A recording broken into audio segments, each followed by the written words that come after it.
하나님이 우리를 구원하시는 그 구원의 목적은 우리에게 율법의 요구가 이루어지게 하는 것이라고 했습니다. 하나님이 어떻게 이 일을 이루시는가? 먼저 자기 아들을 우리를 위하여 구원자로 이 땅에 보내신 것이죠. 예수 그리스도께서 우리를 대신하여 율법의 요구를 다 이루셨습니다. 죄값도 다 치르시고 완전하게 율법 앞의 요구에 순종하셔서 완전한 의를 이루신 거예요. 이렇게 예수님께서 우리를 위하여, 우리를 대신하여 율법의 요구를 다 이루시고 이제 성령을 보내주셔서 우리를 예수 믿게 만들어서 예수 그리스도에게로 연합시키는 것입니다. 그래서 예수님의 그 완전한 율법의 의가 우리의 것이 되게 하시는 거예요. 이제 예수를 믿는 신자는, 예수 그리스도 안에 있는 자는 예수님의 완전한 의가 내 것이 되는 줄 믿으시기 바랍니다. 그가 비록 수준에 있어서는 흠이 많고 실수하고 허물지고 연약한 사람일지 모르지만 신분에 있어서는 완전한 의인인 것이에요. 그는 결코 정죄함이 없고 하나님 앞에서 완전한 의인으로 여김을 받는 것입니다. 그러나 하나님의 그 궁극적인 목적은 우리를 신분에 있어서만 예수님과 같게 하는 게 아니라 수준에 있어서도, 우리 인격적인 수준에 있어서도 예수님과 같이 되게 하는 것이에요. 그리고 하나님은 여기까지 우리를 신분만이 아니라 수준에 있어서도 예수님처럼 의롭고 거룩하고 정말 영광스러운 그러한 자리에까지 우리를 목적하시고 작정하신 것이죠. 복음은 뭐예요? 하나님이 여기까지 우리를 완성시키고야 마신다 하는 거죠. 이것이 우리가 얻은 구원인 줄 믿으시기 바랍니다.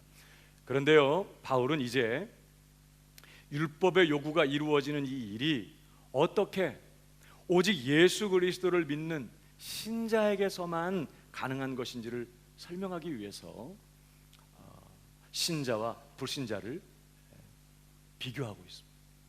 대조하고 있어요.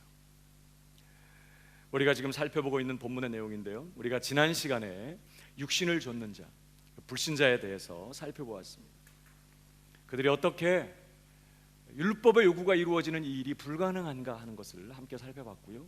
오늘은 동일한 본문 안에서 신자가 어떤 존재인가, 신자가 어떤 사람인가 하는 것을 함께 살펴보려고 합니다. 자, 신자는 어떤 사람인가? 첫 번째로 신자는요, 하나님의 성령이 거하시는 사람입니다. 신자를 한마디로 말하라고 한다면 하나님의 성령이 거하시는 사람. 오늘 우리가 읽지 않았지만 로마서 8장 9절의 말씀이요, 몇 번 읽었습니다만 한번 읽어볼까요? 다 같이 시작. 만일 너희 속에 하나님의 영이 거하시면 너희가 육신에 있지 아니하고 영에 있나니 누구든지 그리스도의 영이 없으면 그리스도의 사람이 아니라. 만일 너희 속에 하나님의 영이 거하시면 너희가 육신에 있지 않고 영에 있다. 그러면서 누구든지 그리스도의 영, 하나님의 성령이 없으면 신자가 아니다, 그런 뜻이에요.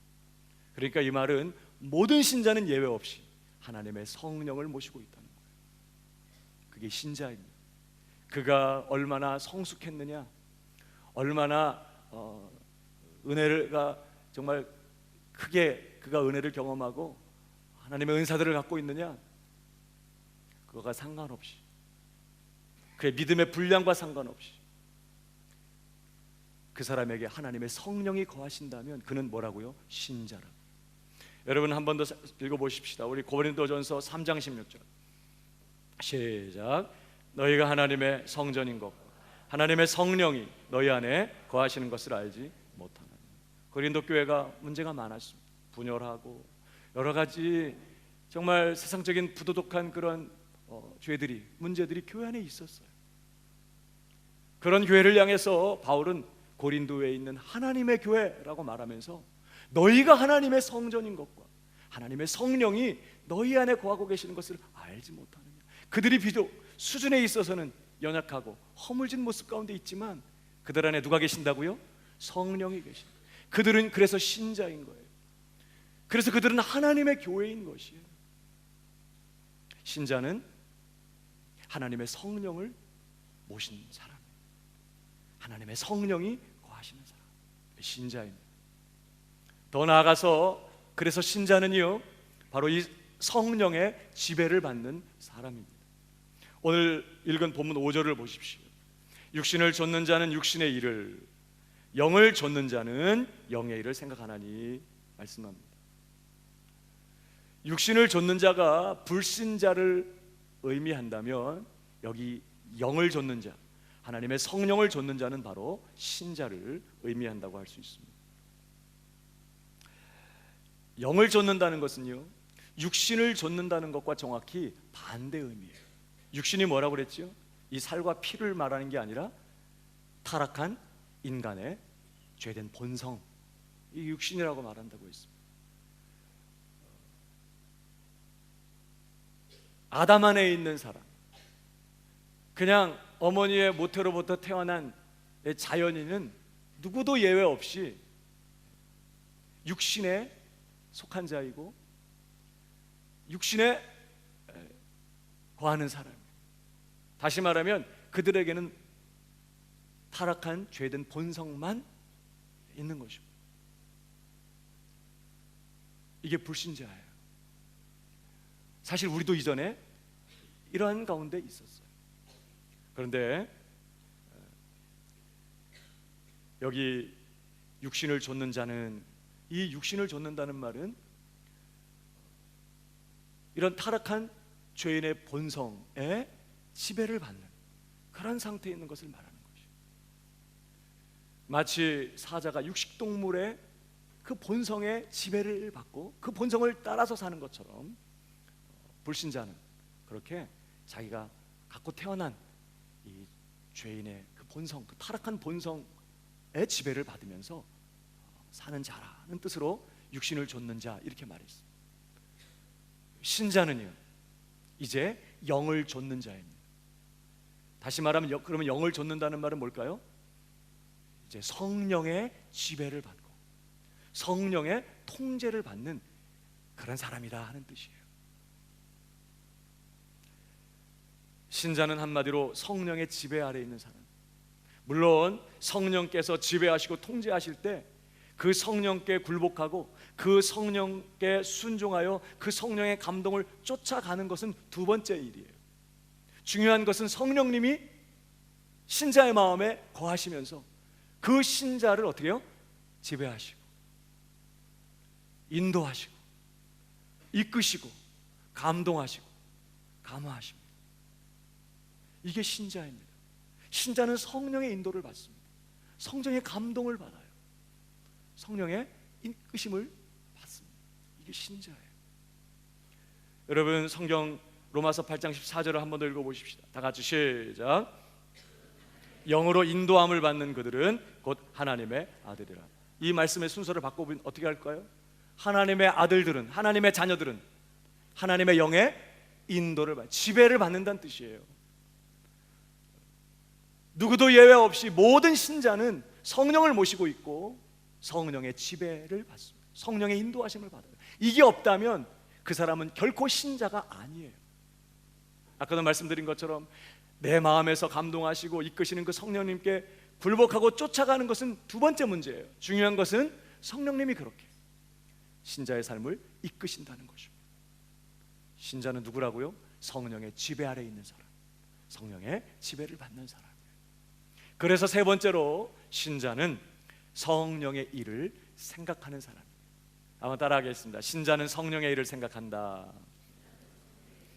5절을 다시 보시면요, 육신을 좇는 자는 육신의 일을, 영을 좇는 자는 영의 일을 생각하나니.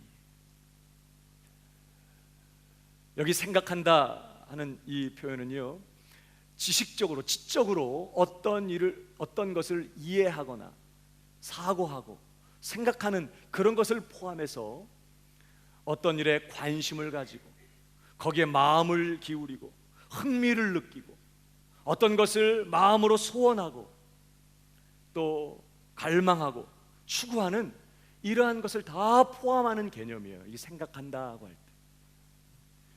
그러니까 단순히 지식적으로 사고하고 이해하는 것만이 아니라 그렇게 마음을 기울이고 관심을 두고 흥미를 느끼고 추구하고 이런 걸 다 포함하는 개념. 영을 좇는 자는 영의 일을, 성령의 일을 그렇게 생각한다는 거예요. 영적인 일을 이해합니다. 영적인 일을 깨달아요. 영적인 일에 관심을 기울여요. 영적인 일, 성령의 일에 흥미를 느껴요. 감동을 받습니다. 그것을 마음으로 소원하고 또 더 그것을 원하고 그것을 추구하는 이런 일들이 있다는 거예요. 영을 쫓는 자는 영의 일을 생각하나니, 그런 뜻입니다. 육신을 좇는 자들, 불신자들은요, 이런 영적인 일들에 관심이 없습니다. 성령의 일, 영의 일, 영적인 일에 도무지 관심이 없어요. 그들에게는요, 전혀 의미가 없습니다. 그들의 눈에는 이런 영적인 일이 다 어리석고 미련하게 보여요.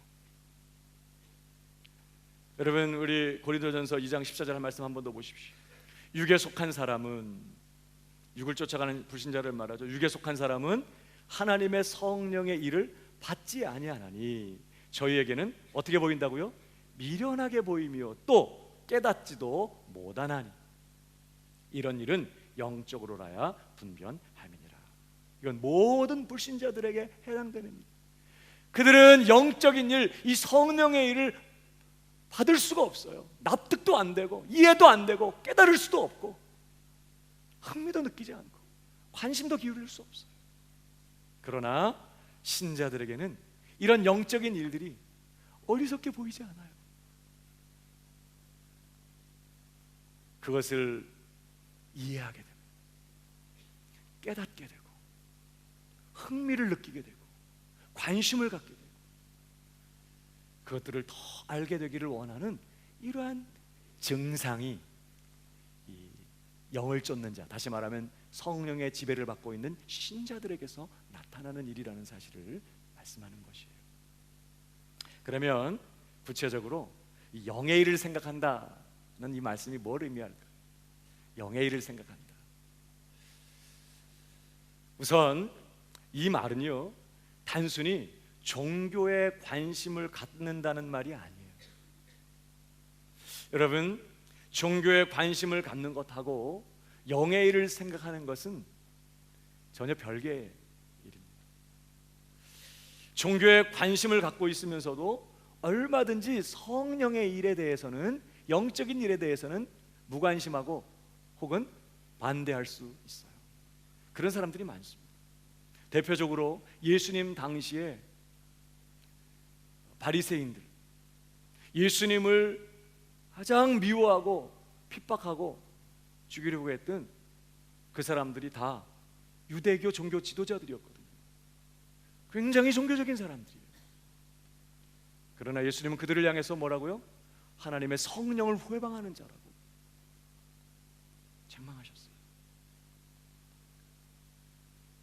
바울 당시에 성령의 감동, 성령의 능력으로 복음을 전하는 그 바울을 가장 미워하고 핍박한 사람들이 누구냐? 다 유대교인들이었습니다. 굉장히 종교적인 사람들이었지만 그들은 전혀 성령의 일, 영의 일을 알지 못했던 사람들이었어요. 또 여기 영의 일을 생각한다는 것이요, 단순히 교회를 출석하는 교인이라는 것을 의미하지도 않습니다. 영의 일을 전혀 알지 못하면서도 교회에 정기적으로 출석하는 교인일 수 있다는 거예요.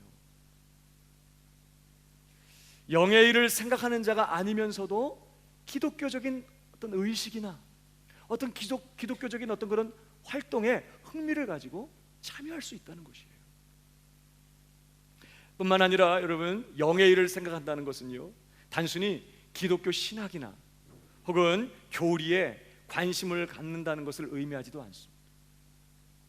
여러분, 영의 일을 생각하는 자가 아니면서도 영의 일에 대해서 전혀 알지 못하는 그런 자연인이면서도 얼마든지 신학이나 기독교 교리에 관심을 가질 수 있어요. 육신에 속한 자연인도 얼마든지 지적인 방식으로 신학에 관심을 가지고 신학을 연구하거나 기독교 교리를 공부하거나 흥미를 가질 수 있다는 거예요.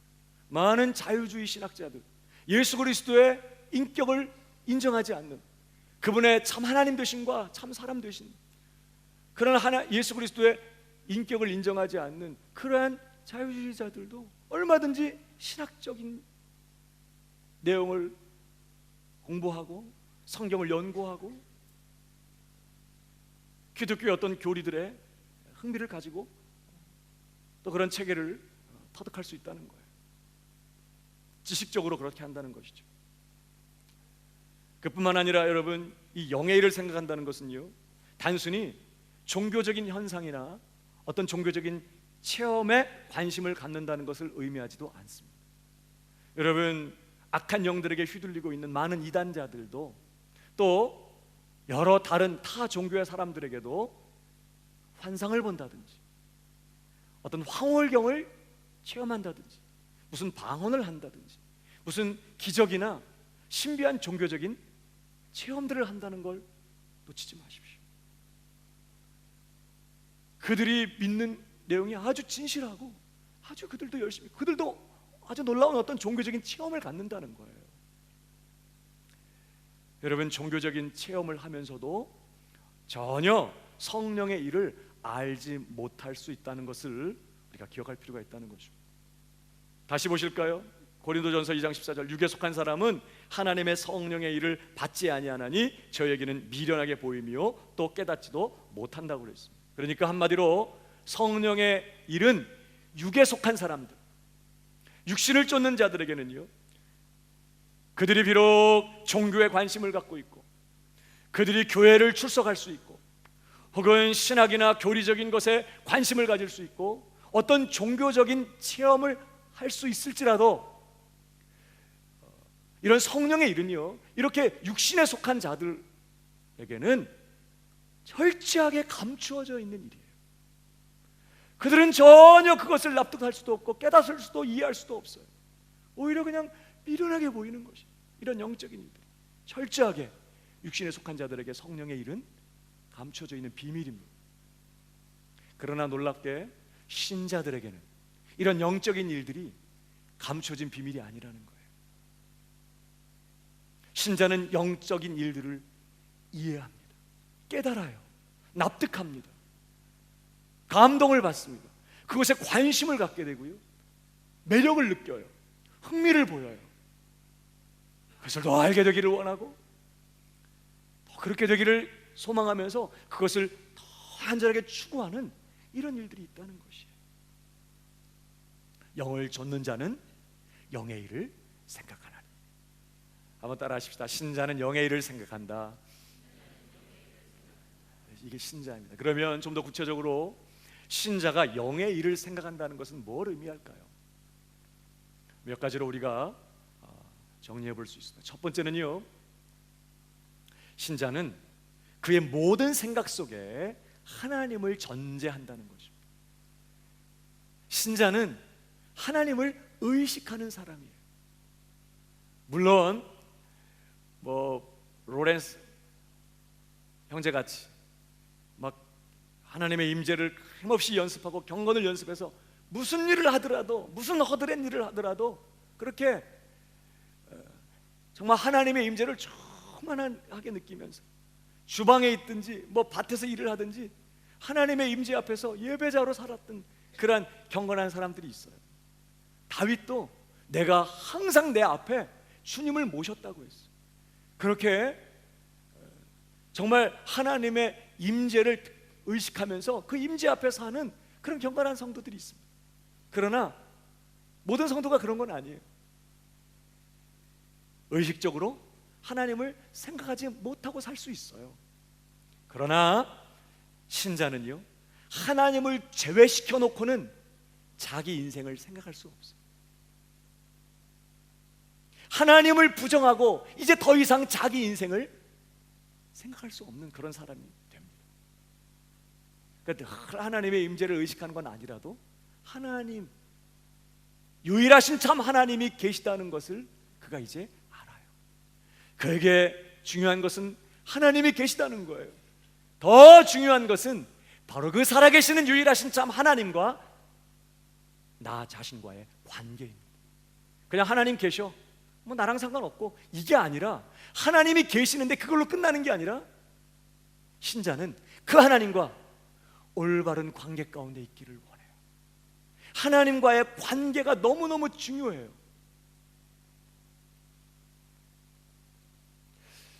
그에게 중요한 것들이 물론 많이 있습니다. 사회적 지위라든지 돈이라든지 가족이라든지 뭐 자기 인생의 어떤 그런 꿈이라든지 일이라든지 직업이라든지 중요한 게 많이 있죠. 그러나 신자에게는요, 그것도 중요하지만 그에게 최고로 중요한 것은 뭐냐면 하나님과의 관계예요. 물론 이전에는 그렇지 않았습니다. 그가 불신자일 때는요, 하나님과 원수 관계였습니다. 하나님을 생각하지 않았고 하나님께 관심도 두지 않았습니다. 하나님의 일들을 생각하거나 생각하고 싶어 하지 않았어요. 하나님의 일들은 다 미련하게 보이고 어리석게 보였을 뿐. 교회 다니는 사람들 보면 왜 저렇게 사나 이렇게 생각해요.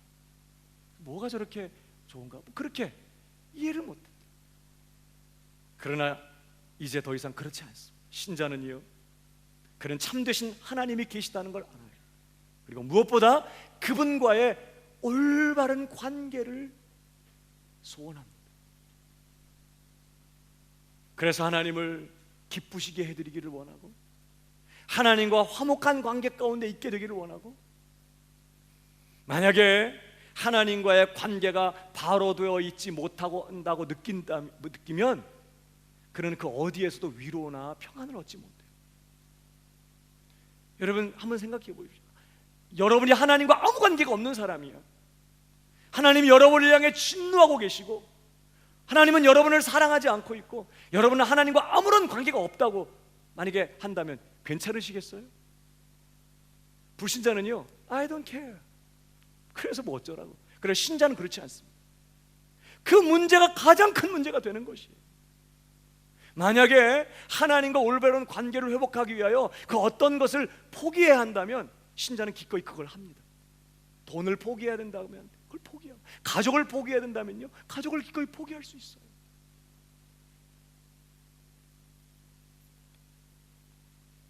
세상 그 어떤 것보다도, 이전에 그가 가장 중요하게 여겼던 것보다도 이제 가장 중요한 것은 하나님이시고 나와 그분과의 관계예요. 이게 신자입니다. 왜 그럴까요? 그 안에 하나님의 성령이 거하시고 그 성령이 그를 인도하기 때문에.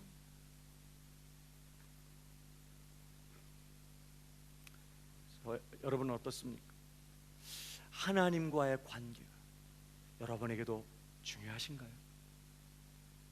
하나님과의 관계가 중요하긴 하지만 그래도 돈이 더 중요하고 세상이 더 중요해. 신자는요, 이제 뒤집어져요. 돈도 중요하고 가족도 중요하지만 내겐 정말 하나님과 나와의 그 관계가 중요해요. 이렇게 돼요. 물론 정도의 차이가 있을 수 있어요. 그러나 신자는 반드시 그렇게 된다는 거예요. 영의 일을 생각한다는 것은 바로 그런 것을 의미합니다. 더 나아가서 두 번째로, 신자가 영의 일을 생각한다는 것은요, 신자는 자신의 죄성을 깨닫고 그 일에 관심을 갖는다는 뜻이에요. 신자는요, 자신의 본성이 타락하고 그래서 부패한 그런 죄인이라는 사실을 깨닫습니다. 그냥 단순히 그냥 도덕적으로 나쁜 사람이다, 난 뭔가 잘못했다, 이게 아니라 하나님과의 관계 속에서 내가 그 하나님의 뜻에서 벗어나 있고 하나님의 기준에서 벗어나 있는 그런 죄인이라는 사실에 대해서 그가 깨닫게 되는 것이에요. 그리고 그것이 내가 하나님 앞에 타락한 죄인이며 하나님의 뜻에서 벗어나 있는 부패한 본성이 타락한 그런 죄인이라는 이 일이 그에게는, 그의 삶에는 가장 큰 문제가 돼요. 이전에는 그렇지 않았어요. 이전에는 뭐 혹시 어려운 문제를 당했을 때 하나님께 기도할 수도 있었습니다.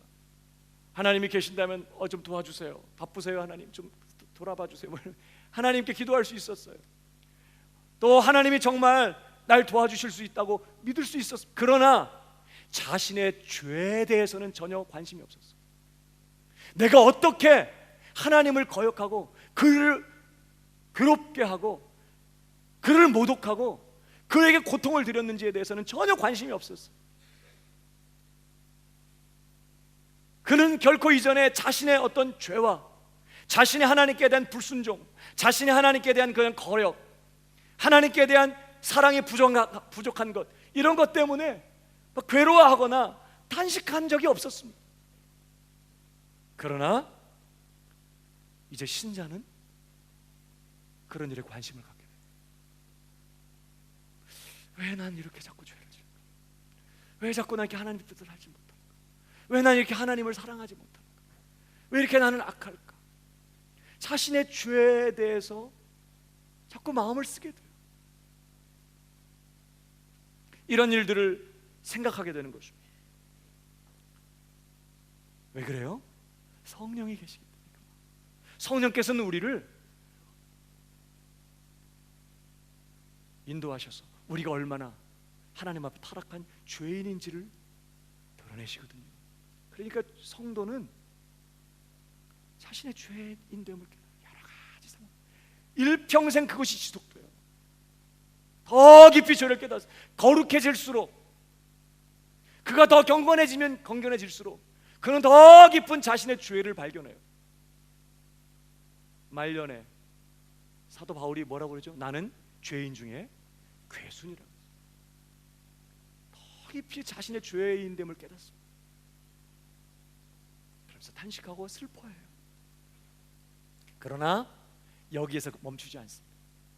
성령은 그렇게 우리를 죄인됨을 깨닫게 하시고 우리의 죄됨을 보여주시는 그런 자리로 이끌어가고, 그래서 신자가 자신의 죄를 깨닫고 거기서 탄식하고 괴로워하는 그 자리에 남겨놓지 않으십니다. 성령은 계속해서 이제 우리를 어디로 데려가실까요? 예수 그리스도에게로 인도하는 거죠. 성령이 하시는 일은 우리를 예수 그리스도께로 인도하는 거예요. 성령님이 하시는 가장 중요한 역할은 우리 예수님을 나타내시고 예수님의 영광을 드러내시는 거예요. 예수님을 영화롭게 하시는 것입니다. 그래서 성령은요, 신자의 심령 속에 예수님을 증거해 주세요. 다시 말하면 예수 그리스도의 그 구세주 되십니다. 그분의 구원자 되십니다. 예수 그리스도를 영광의 주님으로 밝혀주신다.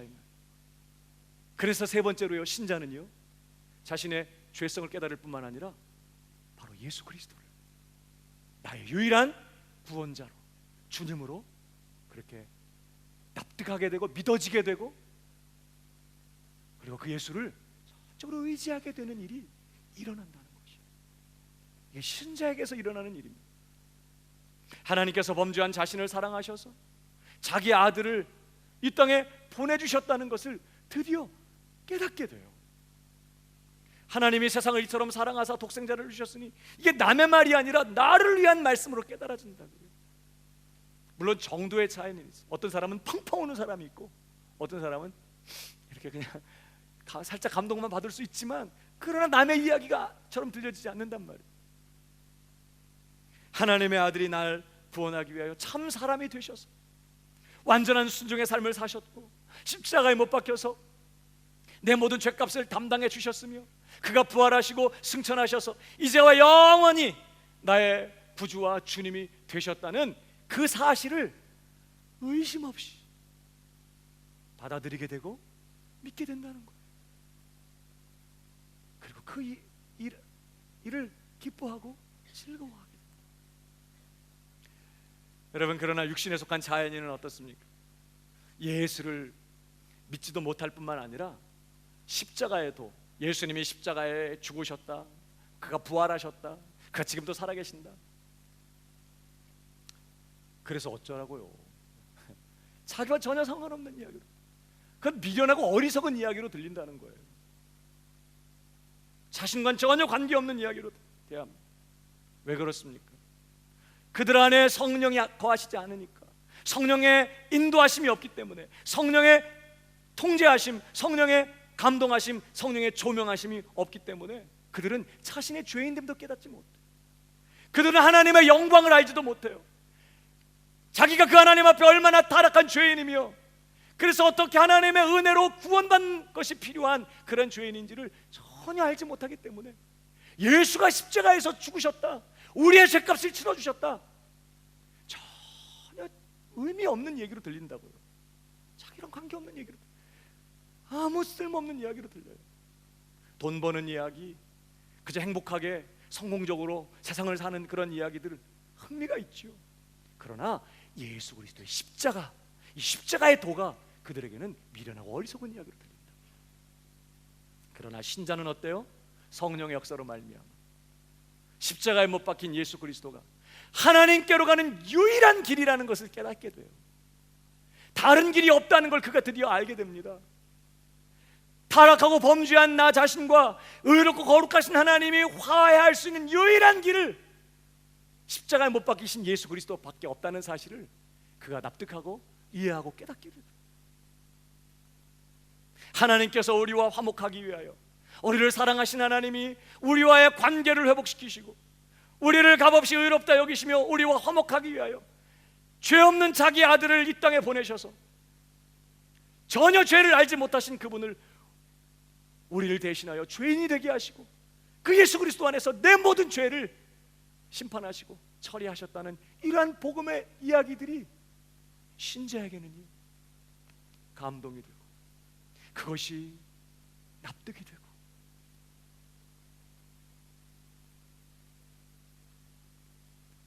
그 이야기를 들을 때 말할 수 없는 위로를, 기쁨을 느끼게 돼요. 거기에 흥미를 느끼고 난 더 알고 싶어, 난 그것을 더 알게 되기를 원해, 보다 분명하고 확실하게 알게 되기를 원해, 그것을 더 알고 싶어하고 그렇게 그것을 정말 더 알기를 원하는 이러한 마음이 생긴다는 것. 주 달려주 십자가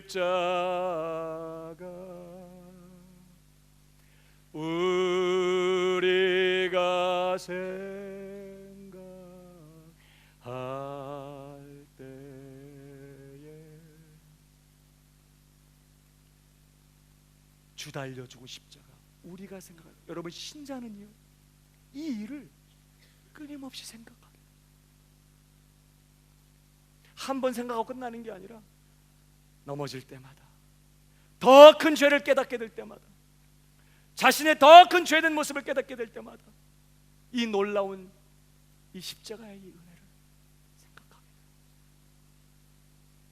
그것에 마음이 끌리고 그것에 사로잡혀서 그것을 더 알게 되기를 원하고 그 일을 인해서 기뻐하고 즐거워하는 것이,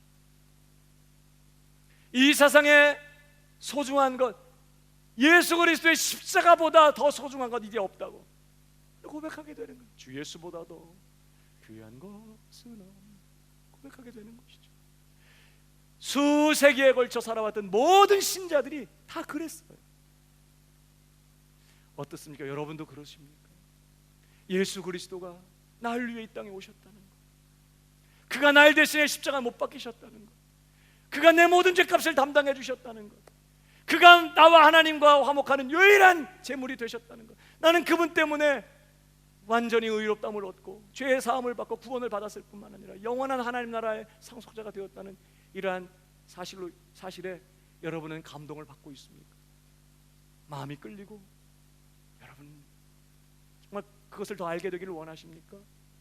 성령이 계시기 때문에 이런 일이 일어나는 것이죠. 그뿐만 아니라 신자는요, 네 번째로 하나님의 구원하시는 방식에 대해서도 관심을 갖습니다. 여러분 육신에 속한 자연인은요, 뭐 예수 그리스도와의 연합, 뭐 칭의, 성화 이런 용어들에 관심을 갖지 않습니다. 전혀 아무런 의미를 느끼지 못해요. 뭐 깨닫거나 이해하거나 뭐 납득하거나 그런 거 없습니다.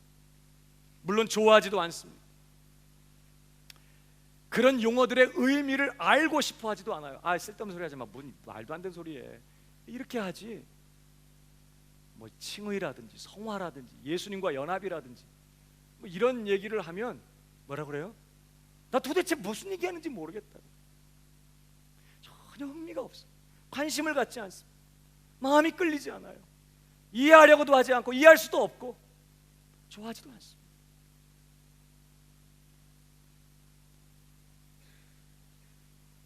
성령의 조명하심이 없기 때문에 당연한 것이.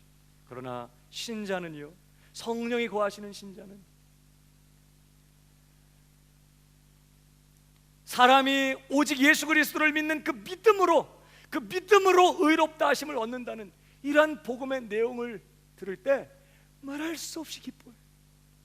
어떻게 타락한 내가 하나님과 올바른 관계를 맺을 수 있는가? 어떻게 내가 하나님 앞에 의롭다 칭함을 받고 하나님과 화목할 수 있는가?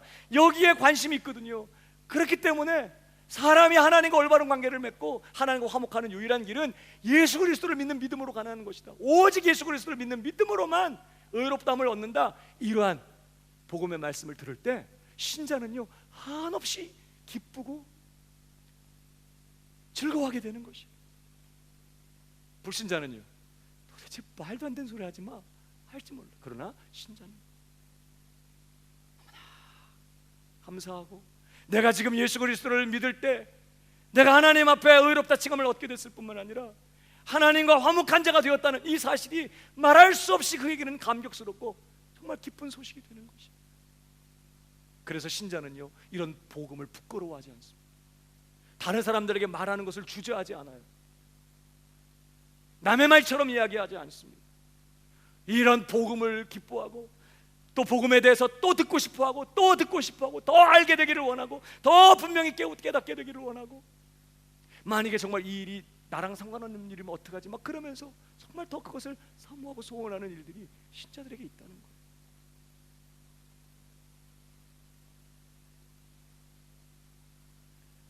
사실 우리가 복음의 내용을 이해할 때 가장 중요한 개념 중에 하나가 예수 그리스도와의 연합이라는 개념이에요.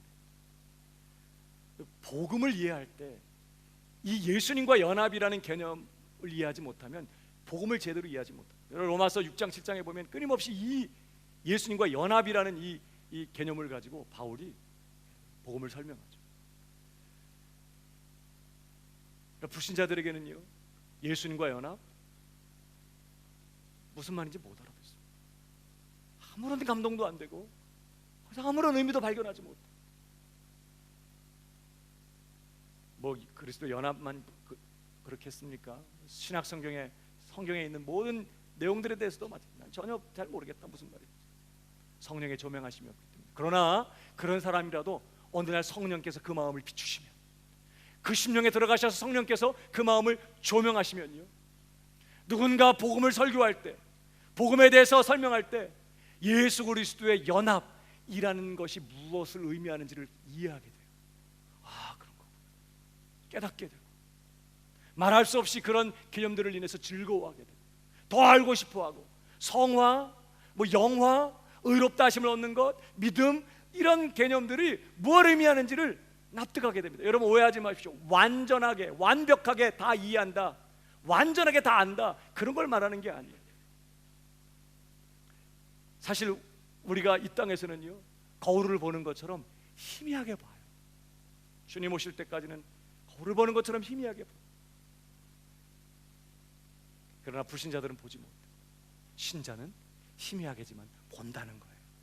그리고 거기에 마음을 쓰게 되고 관심을 갖게 되고 감동을 받고 흥미를 느끼고 더 알고 싶어하고 추구하고 기뻐하고 자랑하고 그렇게 되는 것이죠. 그뿐만 아니라 신자는요, 하나님의 은혜 주시는 방편들에 대해서도 관심을 갖습니다. 생각한다는 거예요. 마음을 기울인다는 거예요. 여러분, 하나님께서 구원받은 신자들을 이제 끊임없이 성화시키기 위해서, 자라가게 하기 위해서, 성장하고 성숙하게 하기 위해서, 또 넉넉히 세상을 이기며 신자로서 살아가게 하기 위하여 하나님께서 계속해서 우리에게 은혜를 부으십니다. 은혜를 부으시는 통로가 있어요. 은혜를 베푸시는 방편이 있습니다. 허공에서 은혜가 떨어지는 게 아니에요. 첫 번째가 예배입니다. 예배. 예배를 통해서 하나님이 우리에게 은혜를 쏟아 부으세요. 두 번째, 하나님의 말씀, 성경을 통해서, 말씀을 통해서 우리에게 은혜를 부으십니다. 그뿐만 아니라 기도를 통해서 우리에게 세임 주시고 은혜를 부으세요. 그러니까 하나님께서 우리에게 이런 통로들을 통해서 우리에게 은혜를 부으시는데, 중요한 것은요, 신자는 이런 은혜의 방편들을 즐거워한다는 거예요. 기뻐해요. 불신자들을 여기 돈을 주고 여기다 2시간 앉혀보십시오. 불가능은 안 하겠다. 돈을 버는 일이니까 뭐 돈 받고 와서야 그냥 앉아있겠지만 멍하게 아무 생각 없이 강단을 주시하다가 예배 끝나기만을 간절히 사모하고 정말 그렇게 소원하다가 끝나면 얼른 가겠죠. 전혀 기쁨이 없어요. 의미를 찾지 못해요. 도대체 이 좋은 날 여기서 왜 시간 허비하고 있나, 이렇게 생각만 되는 것이. 그러나 신자는 안 그래요. 예배를 드리면서 그런 말할 수 없는 어떤 힘을 얻어요. 은혜를 받습니다. 감동을 얻고 시간을 잊어버리고 예배 시간을, 이렇게 표현하는 건 그렇지만 즐겨요. 물론 다 그런 건 아닙니다. 영적인 성장에 따라서 어떤 분들은 조금 지겨워할 수는 있어요. 그러나 신자는 예배 드리는 것 원하고, 예배 속에 은혜 받기를 원하고, 예배를 통해서 은혜를 경험해요. 하나님의 말씀을 읽거나 들을 때도 마찬가지. 이해합니다. 말씀을 깨달아요. 그것이 내게 감동이 돼요. 마음에 이렇게 다가오고 거기에 마음을 쓰게 되고 은혜를 받습니다. 단순히 성경의 내용을 안다는 정도가 아니라 하나님의 뜻이 뭔지, 하나님의 본심이 뭔지, 하나님의 생각과 마음이 무엇인지를 깨닫게 되고 하나님의 뜻대로 살기를 소원하게 돼요. 물론 일어나서 하나님의 뜻을 실천하는 일에는 실패할 수 있어요. 그래서 그것 때문에 늘 마음 아프고 안타깝고, 그러나 여전히 하나님의 뜻을 더 알기 원하고, 하나님의 뜻 가운데 행하기를 원하고, 하나님의 뜻대로 사는 걸 기뻐하고, 하나님의 뜻대로 살 때 행복해요. 기도하는 것도 마찬가지. 기도하고 싶어하고, 기도를 더 잘하기를 원하고, 비록 내가 지금 기도를 잘 못하고 있는 환경 가운데 있어도 언젠가는 난 더 기도하겠지, 이렇게 정말 생각하면서 기도합니다. 기도하는 일에서 힘을 얻고 의미를 찾아요. 신자입니다. 불신자들은요, 그런 거 없어요. 물론 종교적으로 의식에 참여한다든지 종교적으로 어떤 의식에 따라서 뭐 기도할 수는 있겠죠. 그러나 은혜를 경험하고 의미를 발견하고 힘을 얻고 이런 건 없어요. 신자들만 은혜 주시는 방편, 이 은혜의 방편들에 관심을 기울이고 그것을 즐거워하고 흥미를 느끼고 마음을 쓰고 더 알기를 원하고, 이렇게 되는 것이죠. 뿐만 아니라 마지막으로 신자는요, 다른 구원받은 신자들과 교제하는 것에 관심을 갖습니다. 여러분, 요한일서 3장 14절을 보십시오. 우리가 형제를 사랑함으로 사망에서 옮겨 생명으로 돌아간 줄을 알거니와 사랑치 아니하는 자는 사망에 거하느니라. 형제를 사랑함으로 구원받은 자라는 걸 안다, 이런 뜻이에요. 형제를 사랑함으로 그 안에 성령이 계시는 사람이라는 걸 안다, 이런 뜻이거든요. 그러니까 신자는요, 구원받은 다른 신자와 교제하는 것을 즐거워합니다. 이전에는 누구를 만나요?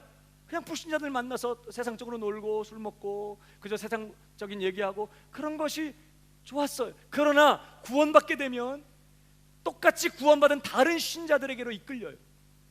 그들과 함께 있는 것이 즐겁습니다. 그들과 교제하고 관계를 맺고 또 만나고 이런 것들을 기뻐해요. 깊이 사랑하게 되고 그런 어떤 교제에 헌신하는 이런 일들이 일어난다는 거예요. 물론 그러다가 상처도 받고 시험도 들기도 하고 다시는 안 본다 돌아서기도 하고 그럴 수는 있어요. 그러나 신자는 계속 다른 신자들과의 교제에 흥미를 느끼고 관심을 가지고 거기서 소외되는 것을 가장 사실은 두려워해요. 그래서 초대교회 때 가장 무서운 생망, 가장 무서운 징계가 뭐였죠? 교회에서 교회 교제에서 쫓아내는 것입니다. 이것은 그가 지옥 간다는 뜻이 아니에요. 성도들과의 교제 안에서 소외된다는 것이 사실 그게 얼마나 큰 고통이 되는지 몰라요. 거듭난 신자에게는. 불신자는요, I don't care입니다. 아무 상관이 없어. 그러나 신자는 그렇잖아요. 함께 예배하고 함께 모여서 마음을 나누고 함께 기도하고 이런 공동체에서 떨어져 나간다는 것이 그렇게 큰 슬픔이고 고통이 되는 거예요. 그래서 징계가 되는 것입니다. 출교 당하는 것이. 물론 요즘에 출교하면 옆교회로 가겠죠. 옆교회를 가서라도 다시 그걸 회복하는 거예요. 이렇게 신자는요, 지금까지 여러 가지 말씀드린 이러한 영적인 일들이에요. 성령을 모신 사람들만 경험할 수 있는, 물론 정도의 차이는 있어요. 그러나 영에 속한 사람들, 영을 쫓는 신자들은 성령을 모신 사람들만 경험하는 이런 영적인 일들을 이해하고 깨닫고 관심을 갖게 되고 감동을 받고 흥미를 느끼고 더 알게 되기를 원하고 그것에 추구하는 이러한 일들이 있다는 거죠. 영을 쫓는 자는 영의 일을 생각한다. 신자가 바로 그런 사람이라는 것을 말씀하는 것이죠. 여러분, 아까도 말씀드렸지만 오해하지 마십시오. 영을 쫓는 자가 성경의 모든 진리들을 절대적인 의미에서 완벽하게 다 이해한다거나 완전하게 순종한다는 것을 말하지 않습니다. 사실 그렇게 살 수 있는 신자는 이 땅에서 없어요.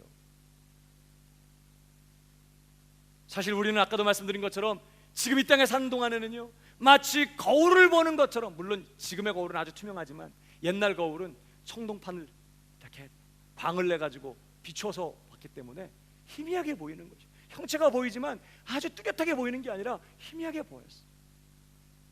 우리는 이 땅에서 그렇게 영적인 일들을 희미하게 봐요. 그러나 불신자들은 전혀 보지 못합니다.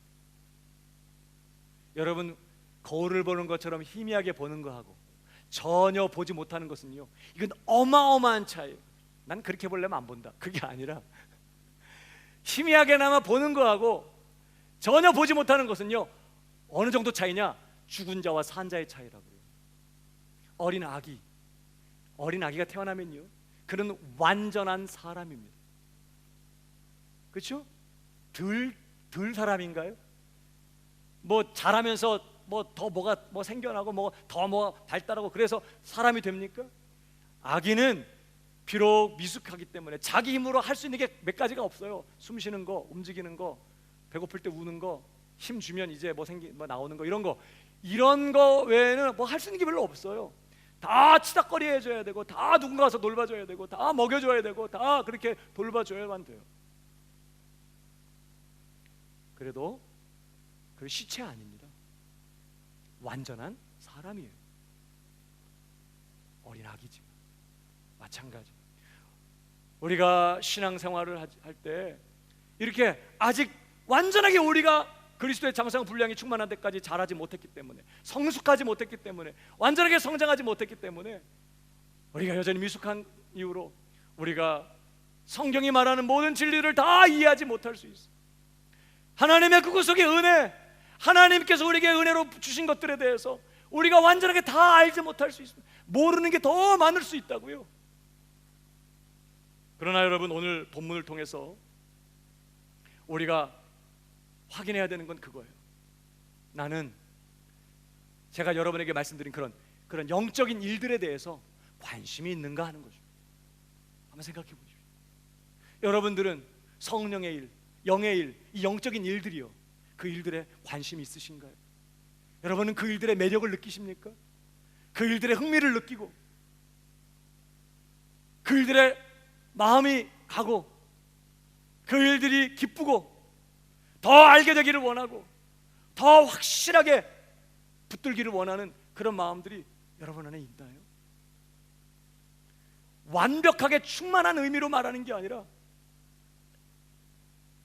아주 미약하고 아주 어린 아기 같은 그런 수준에서 느끼는 그런 관심만, 그거 정도로도 있냐는 거예요. 만약에 목사님, 저는 지금 아까 목사님 말씀했던 그런 얘기가 도대체 무슨 얘기인지 모르겠습니다. 도대체 무슨 말씀인지 모르겠고 저는 그거 관심이 없고요, 알고 싶지 않아요.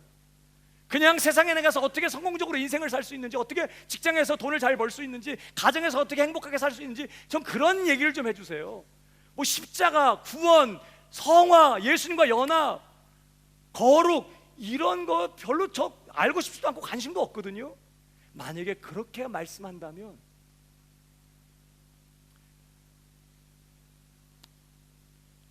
그거는 내가 영을 쫓는 사람인가 의심해 볼 필요가 있다는 뜻이에요.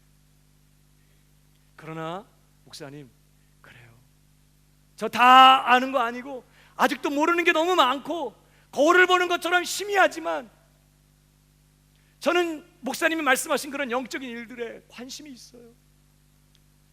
마음이 끌리고요, 흥미가 느껴지고 감동을 받고 더 알고 싶고 더 알게 되기를 바라고, 난 정말 그런 사람이 더 되기를 원하는 그런 마음이 있어요 라고 그렇게 말씀하실 수 있다면, 여러분이 믿음이 아무리 작고 연약할지라도,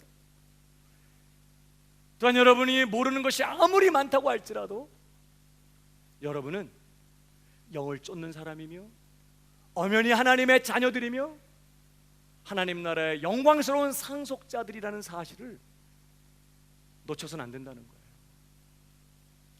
영을 쫓는 자는 영의 일을 생각하나니. 오늘 이 말씀을 가지고 힘을 얻으실 수 있기를 주님의 이름으로 축복합니다.